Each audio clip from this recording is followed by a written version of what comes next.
បានទៅពេលតមូនៅស្ពានបត្រាចំថ្ងៃពេញជុំដែរជាកម្មវិធីប្រណាំងទុកប្រពៃណីខ្មែរហើយស្ថិតនៅក្នុងគុំត្រាគុំ7ស្រុកពេរាំងខេត្តព្រៃវែងនេះបាទ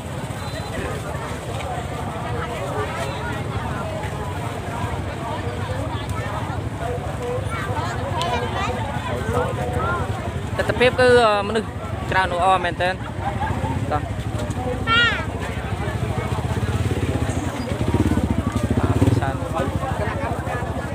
ហើយកំពុងចូលរួមទស្សនាគឺណែនកកមែនតើថ្ងៃនេះគឺមានទុកចំនួន6គូហើយនឹងបូករួមជាមួយទុកសជ័យបារមីក្រហមក៏មួយទុកដែរដែលស្ថិតនៅភាគចាំដែរ